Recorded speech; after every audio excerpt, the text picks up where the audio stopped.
అందరికీ నమస్కారం. ఈరోజు మీ అందరికీ నేను వినిపించబోయే కథ వ్యసనం. రచయిత సర్వజిత్ గారు. ఇక కథలోకి వెళితే, బయటికి వెళ్ళబోయే ముందు ఆఖరుసారి అద్దంలో చూసుకున్నాడు పాండురంగం. ఆరోసారి జుట్టు సరిచేసుకున్నాడు. 8వసారి ఇన్షర్ట్ చుట్టూ తిరిగి చూసుకొని సరిచేసుకున్నాడు. హాల్లో నిల్చున్న భార్య హైమావతి భర్తని చూసి ముసిముసిగా నవ్వుకుంది. పెళ్లిలో అంతా మీ ఆయన సినీ యాక్టర్ శోభన్ బాబులా ఉంటాడే అంటే తనకి అలానే అనిపించి తెగ మురిసిపోయింది. అద్దం ముందు నుంచి పాండురంగం హాల్లోకొచ్చాడు. భార్య వైపు ఓ సినిమా నవ్వు విసిరి బూట్లు తొడుక్కొని బయలుదేరారు. అతను అలా వెళ్ళిపోతుంటే హైమావతి నిరాశపడింది. సినిమాల్లోలా అమాంతం తనను కౌగిట్లోకి తీసుకుంటాడని ఆమె చాలాసార్లు ఊహించుకొని అతను వెళ్లే ముందు అలా హాల్లో నిల్చునేది. ఈరోజు అలానే ఆమె ఎదురు చూసింది. ఆమె ఆశ తీరలేదు. అతను బండి స్టార్ట్ చేసుకొని వెళ్ళిపోయాడు. పెళ్లి కానప్పుడు హైమావతి బాగా సినిమాలు చూసేది. పెళ్ళయ్యాక ఆమె బలహీనత అది అని తెలుసుకున్న పాండురంగం వచ్చిన సినిమా కల్లా తీసుకెళ్లాడు. ఇప్పుడు తీసుకువెళుతున్నాడు. చదువైతే ఇంటర్ తప్పిందన్న మాటే కానీ ఆకర్షణ విషయంలో తక్కువేమీ కాదామె. అటు పల్లె ఇటు పట్నము కానీ మధ్యస్థంగా ఉన్న ఊర్లో పుట్టి పెరిగిన ఆమె షోకులు బాగానే చేస్తుంది. నీ నడుం మీద ముడతలు చాలా బాగుంటాయి సుమా అని భర్త పాండురంగం అన్నప్పుడు చాలా థ్రిల్లింగుగా ఫీల్ అయిపోయిందామె. టక్కున రాఘవేంద్రరావు సినిమాలు, ఆయన హీరోయిన్ బొడ్డు మీద పిరుదుల మీద జామకాయలు ద్రాక్ష పళ్ళు వేసిన సన్నివేశాలు గుర్తొచ్చాయి ఆమెకు. కానీ టిప్ టాప్గా డ్రెస్ చేసుకొని ఒళ్ళంతా స్ప్రే వేసుకొని భర్త ఆఫీస్కు వెళుతూ సినీ హీరోల ఒక్కసారైనా కౌగిట్లోకి తీసుకోకపోవడం ఆమెకు నిరాశగానే అనిపిస్తుంది. ఈ మనిషింతే అనుకొని డోర్ వేసి కిచెన్లోకి వెళ్ళింది హైమావతి. ఇంటి దగ్గర బయలుదేరిన పాండురంగం ఫర్లాంగు దూరం వెళ్ళాక ఎటు వెళ్ళాలా అని క్షణంసేపు ఆలోచించి ఆఫీస్కి ఇంకా పావుగంట పైనే టైం ఉంది కదా అని బండిని పక్క రోడ్డులోనికి పోనిచ్చాడు. మిత్రుడు సత్యం ఇంట్లో ఉంటాడా ఉండడా? ఇలాంటి ప్రశ్నలు క్షణం అతని మస్తిష్కాన్ని గందరగోళం చేశాయి. ఉండకపోతే బావుణ్ణు అన్న ఆలోచన ఆ ప్రశ్నల మధ్యలో మొలకలా తేలింది. అతనిలో గూడు కట్టుకున్న ఈ డైలమా ఇప్పటిది కాదు.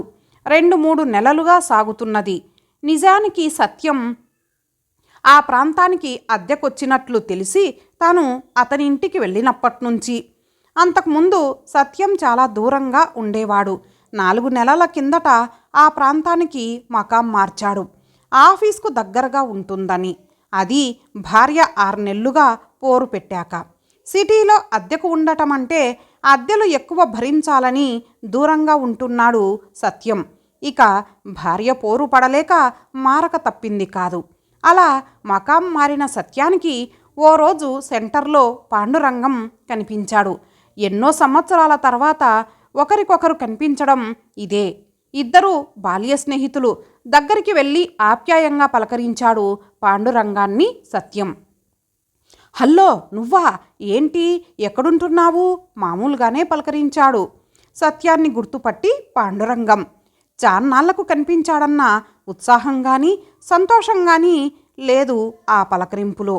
ఇక్కడే మున్సిపల్ ఆఫీస్లో పనిచేస్తున్నా కదా, 3 ఏండ్లయ్యింది ఇక్కడికొచ్చి సత్యం చెప్పాడు. 3 ఏండ్లయిందా? మరెప్పుడు కనపడలేదేం? మొన్నటిదాకా ఊరి బయట ఉన్నాను. 1 నెల రోజులయ్యింది ఈ ప్రక్క రోడ్డులోకి మారి. నువ్వేం చేస్తున్నావు? నేనా, బ్యాంకులో.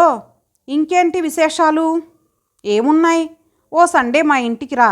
అలాగే. అలా సాగింది వాళ్ళ మధ్య ఆ రోజు సంభాషణ. ఆ తర్వాత సత్యం గురించి మర్చిపోయాడు పాండురంగం. సాదాసీదా బట్టలు, అరిగిపోయిన చెప్పులు, చొక్కా పైన 2 గుండీలు పెట్టుకోకుండా ముఖం మీద పడే జుట్టు, ఎండిపోయినట్లుండే మనిషి సత్యం ఆకారం చూసి పాండురంగానికి అతని మీద ఉత్సాహం కలగలేదు. కానీ అతను అలా కనిపించిన 1 నెల రోజుల తర్వాత అనుకోకుండా ఓ రోజు సాయంత్రం హడావిడిగా బండి మీద వస్తున్న పాండురంగానికి రోడ్డు మీద మళ్ళీ కనిపించాడు సత్యం. ఓ చిరునవ్వు నవ్వి వెళ్ళిపోదామనుకున్నాడు పాండురంగం. కానీ కుదరలేదు.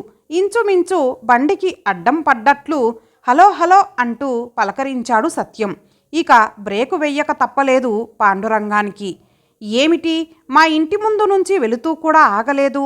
అదిగో ఆ తెల్ల డాబా, అదే మా ఇల్లు, రా అన్నాడు సత్యం. సరిగ్గా రెండిండ్లు వెనకాలే అతను చెప్పిన తెల్ల డాబా ఇల్లు. ఇక తప్పించుకోవడానికి వీల్లేకపోయింది పాండురంగానికి. మోటార్ బైక్ వెనక్కి తిప్పాడు. మనిషిలాగానే ఇల్లు సాదాసీదాగా అనిపించింది పాండురంగానికి. అతనికి కుర్చీ చూపించి అను అను అంటూ భార్యను పిలిచాడు సత్యం. వస్తున్నా అన్న కమ్మని కంఠం వినిపించింది. మరుక్షణంలో అనురాధ వచ్చింది ముందు వరండాలోకి. నా చిన్నప్పటి ఫ్రెండు పాండురంగం ఇక్కడే బ్యాంకులో చేస్తున్నాడు అంటూ అతన్ని భార్యకు పరిచయం చేశాడు సత్యం. ఆమె నమస్కారం పెట్టింది. తన కళ్ళ ముందు మెరుపుతీగ మెరిసినట్లు నిశ్చలంగా అయిపోయాడు పాండురంగం. అనురాధ నా వైఫ్ రా సత్యం అనడంతో చటుక్కున తేరుకొని ప్రతి నమస్కారం పెట్టాడు. సాదా వాయిల్ చీర కట్టుకుంది. మెడలో పుస్తెల తాడు, నల్లపూసల దండ, చేతులకి మట్టిగాజులు ఉన్నాయి. పుస్తెల తాడు బంగారంలా అనిపించలేదు పాండురంగానికి. విశాలమైన కనుదోయి, ఒత్తైన నల్లని జుట్టు, నవ్వులొలికే పెదవులు, అందమైన శరీర సౌష్ఠవం రెప్పవాల్చలేకపోయాడు. ఆమె లోపలికి వెళ్ళింది మెరుపు మెరిసి మాయమైనట్లు. 5 నిమిషాలకి స్వయంగా ఆమె టీ తీసుకువచ్చి ఇచ్చి వెళ్ళింది. సత్యం ఏదో చెబుతున్నాడు, పాత విషయాలు. అవేమీ అతని చెవులకు సోకడం లేదు. ఆమె రూపమే కనిపిస్తోంది. టీ సిప్ చేశాడు. బాగున్నట్లుంది. నిజంగా బాగుందో, ఆమె ఇవ్వడం వల్ల బాగుందో ఖచ్చితంగా అతను చెప్పలేడు. వాళ్ళావిడ ఇచ్చే టీ కన్నా తను హోటళ్లలో తాగే టీ కన్నా చాలా బాగుంది అనిపించింది. అనాసక్తంగానే ఆ ఇంటికి వచ్చినా ఇప్పుడు మాత్రం లేవాలనిపించడం లేదు. తనకి తెలియకుండానే అరగంట సేపు కూర్చుండిపోయారు. ఇక బాగుండదని లేచాడు. ఆ రోజు నుంచి తరచూ సత్యం ఇంటికి రావడం ప్రారంభించాడు. సత్యాన్ని ఆప్తమిత్రుడిలా చూడ్డం మొదలెట్టాడు. అప్పుడప్పుడు అతన్ని సినిమాలకి తీసుకెళ్తున్నాడు. అంతకన్నా సత్యానికి అమిత ఇష్టమైన బార్కి తీసుకువెళ్తున్నాడు. సత్యం బలహీనత అతనికి స్పష్టంగా అర్థమయ్యింది. అతను మందుకి బానిస. అది మనిషిని గుల్ల చేసే వ్యసనం. అందుకే మనిషి అలా ఎండిపోయాడు తాగి తాగి. అంతకు మించి చెడ్డవాడు కాదు. స్నేహానికి ప్రాణం ఇతడు. చిన్ననాటి స్నేహితుడు అలా టౌన్లో కనిపించడం అతనికి చాలా ఆనందంగా అనిపించింది. అందుకే ఆప్యాయంగా పలకరించాడు, ఇంటికి పిలిచాడు. తన తాగుడికి సత్యం తన డబ్బులే ఖర్చు పెట్టుకుంటాడు తప్ప ఈరోజు మందు ఎవరు పోయిస్తారనో, ఎవరి నెత్తిమీద చేతులు పెడదామనో ఎదురు చూడడు. భార్యా పిల్లలంటే అతనికి చాలా అభిమానం కూడా. ఆమె మెడలో బంగారు నగలు దిగేయకపోవచ్చు, వంటికి పట్టుచీరలు చుట్టబెట్టకపోవచ్చు గాని తిండికి మాత్రం లోటు చెయ్యడు. పదే పదే సత్యం ఇంటికొస్తున్న పాండురంగం ఆ వచ్చే వేళల్లో మార్పులు చేసుకున్నాడు. ఏమిటి, సత్యం అప్పుడే ఆఫీస్కి వెళ్ళిపోయాడా అని, ఇంకా ఆఫీస్ నుంచి రాలేదా అని అడుగుతున్నాడు. తను వచ్చే టైంలో అతను ఉండడని అతనికి తెలుసు. ఇప్పుడప్పుడే సత్యం భార్య అనురాధకి అర్థమవుతోంది పాండురంగం ధోరణి. భర్తకి బాల్య స్నేహితుడని మొదట్లో కాస్త కలివిడిగానే మాట్లాడిందామె. రాను రాను పాండురంగం ధోరణిలో మార్పు గమనించి కాస్త కలివిడితనం తగ్గించింది. అదైనా భర్త ఉన్నప్పుడే. అతను లేనప్పుడు పాండురంగం వస్తే ముభావంగానే సమాధానాలిస్తోంది. ఏమిటో మనిషి మంచివాడే, ఈ తాగుడేమిటో, ఇలా ఒళ్ళు ఇల్లు గుల్ల చేసుకుని తాగేవాడు ఇక భార్యాబిడ్డల్ని ఏం సుఖపెడతాడు? ఓ రోజు సత్యం లేనప్పుడు వచ్చి వరండాలో కూర్చొని తలుపు దగ్గరే నిల్చున్న అనురాధను ఉద్దేశించి స్వగతంలా అనుకుంటున్నట్లు అన్నాడు పాండురంగం. అనురాధ మాట్లాడలేదు. మాకు ఏ లోటు లేదులేండి అని అందామనుకున్నా ఆ మాటలు పెదవుల మధ్యనే ఆపేసుకుంది. సత్యం లాంటి వాళ్ళు భార్యల్ని ఏమాత్రం సుఖపెట్టలేరు అన్నది పాండురంగం అభిప్రాయం. వాళ్ళ వల్ల భార్యలకి శారీరకంగానూ మానసికంగానూ ఏమాత్రం సుఖం ఉండదని అతని గట్టి నమ్మకం.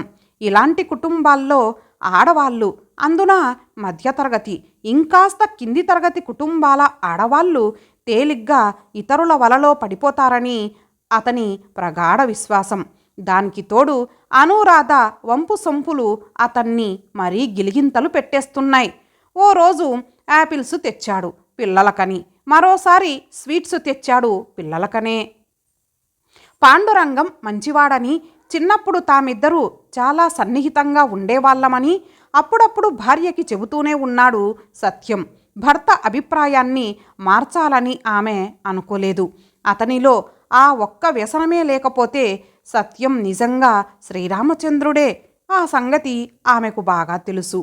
ఆ రోజు అలానే సత్యం ఇంటి దగ్గర ఉండడని తెలిసి ఆ ఇంటివైపు వెహికల్ పోనిచ్చాడు పాండురంగం. బండి స్టాండు వేసి చనువుగా వరండా దాటి లోపలికి వచ్చేశాడు సత్యం అని పిలుస్తూ.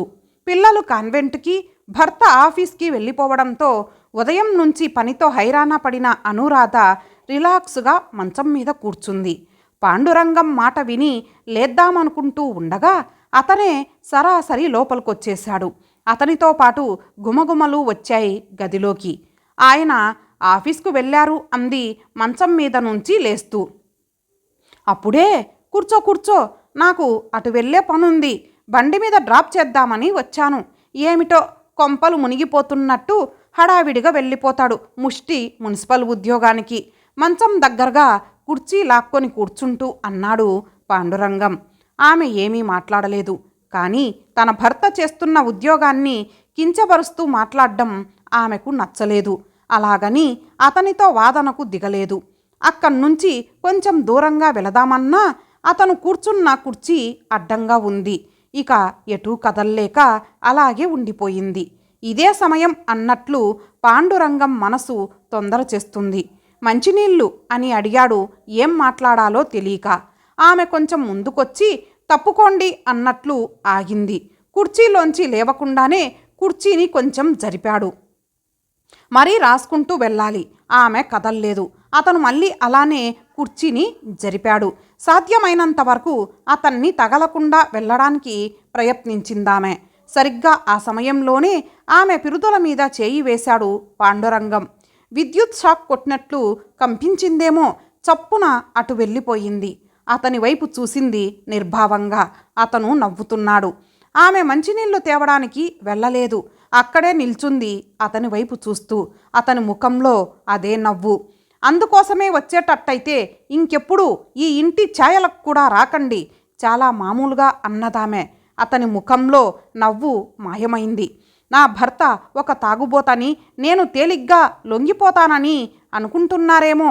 ఆయన వ్యసనపరుడే కానీ మీకులా పరాయి వారి భార్యల్ని కామించే వ్యక్తి కాదు. స్నేహితుడికి ప్రాణం ఇస్తాడే కానీ స్నేహితుడి భార్య ఒంటి మీద చెయ్యి వెయ్యాలనుకునే నీచబుద్ధి ఉన్నవాడు కాదు. చూడండి, నా భర్తని నా ముందే విమర్శించే మీ సంస్కారం ఏపాటిదో నేను అర్థం చేసుకోగలను. ఆయన స్నేహితునిగా మంచి మనసుతో ఈ ఇంటికి మీరు రావడానికి నాకు ఏ అభ్యంతరం లేదు. అలా కాకుండా వేరే బుద్ధితో అయితే ఈ ఇంటి ఛాయలకి కూడా రాకండి అనేసి గబగబా లోపలకు వెళ్ళిపోయింది అనురాధ. పాండురంగం ముఖం నల్లగా మాడిపోయింది. నవనాడులు కూరుకుపోయినట్లయింది. 2 క్షణాలు పోయాక గాని అతను కుర్చీలోంచి లేవలేకపోయాడు. లేచి మౌనంగా బయటికి వెళ్ళిపోయాడు. ఆ సంఘటన జరిగాక ఇక అటుగా వెళ్ళడానికి అతనికి ముఖం చెల్లలేదు. కానీ అనుకోకుండా ఓ రోజు సత్యం కనిపించాడు సెంటర్లో. ఏంట్రా బొత్తిగా కనిపించడమే మానేశావు అన్నాడు ఆప్యాయంగా. అంటే ఆ విషయం సత్యానికి తెలీదా? లోపల ఆశ్చర్యపోయాడు. ఎవరో బలంగా వెన్ను మీద చరచినట్లయింది. అనురాధ సంస్కారానికి మనసులోనే అభినందించుకున్నాడు. సత్యం చేయి ఆప్యాయంగా అందుకొని నిజాయితీగా అన్నాడు, సాయంత్రం వస్తారా మీ ఇంటికి నా భార్యని తీసుకొని? అందరం కలిసి సాయిబాబా గుడికి వెళ్ళి అక్కడ్నుంచి ఏదైనా పార్కుకు వెళ్దాం. ఓకేరా సత్యం అన్నాడు సంతోషంగా. ఇంతటితో ఈ కథ సమాప్తం. మరలా మరొక మంచి కథతో కలుద్దాం. అంతవరకు సెలవు. నమస్తే.